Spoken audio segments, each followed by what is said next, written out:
Hello guys. तो आज मैं आपको अपना रिज़ल्ट दिखाने वाली हूँ जो कि मैंने यूपी बीएड का एग्ज़ाम दिया था, उसका रिज़ल्ट था। तो जैसे कि आप सबको पता है कि सीटेट का एग्ज़ाम वही लोग दे सकते हैं जिन्होंने कोई टीचिंग कोर्स किया हो, और उसमें से एक टीचिंग कोर्स होता है बीएड का एग्ज़ाम, जो कि बीएड कोर्स होता है, बैचलर इन एजुकेशन।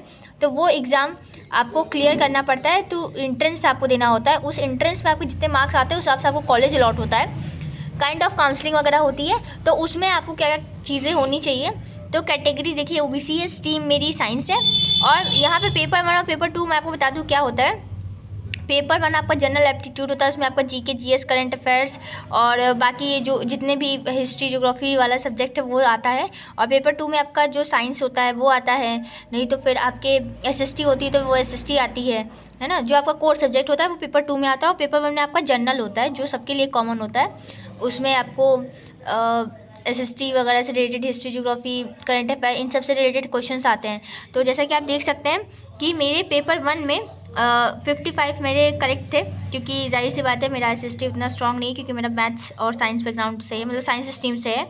तो इस वजह से मुझे थोड़ी दिक्कत आई थी उसमें। और करंट अफेयर वगैरह भी मुझे नहीं पता था उस वक्त, क्योंकि मैंने सिर्फ एग्ज़ाम ऐसे ही दिया था। तो यहाँ पे मेरे 55 रिस्पॉन्स सही थे, रॉन्ग रिस्पॉन्स 44 थे। और मैं आपको एक और चीज़ बता दूँ, इस एग्ज़ाम में नेगेटिव मार्किंग भी होती है।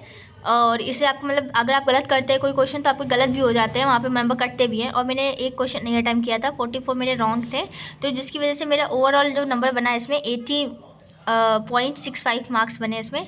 और पेपर 2 में मेरे 73 करेक्ट हैं, क्योंकि एज़ यूजुअल मेरा साइंस बैकग्राउंड है तो थोड़ा एडवांटेज तो मुझे होगा उस चीज़ का।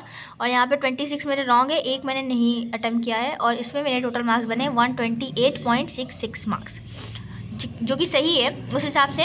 वेटेज यहाँ पे देखिए, जैसे कोई लोग उनको उनके कास्ट का एडवांटेज मिलता है, या फिर एक तरीके से देख लीजिए कि उनको गवर्नमेंट का कोई होता है। जैसे जो लोग नेवी वगैरह में, या फिर क्या कहते हैं उसे, स्काउट वगैरह में होते हैं, तो उनको वेटेज मिलता है ना। और यहाँ पे देखिए मेरे टोटल मार्क्स कितने बने, मेरा कोई वेटेज नहीं था, मैंने कोई स्काउट वगैरह का वेटेज नहीं उठाया है। रिटन टेस्ट कितना होता है मेरा, उसमें मार्क्स कितने हैं, 209.31।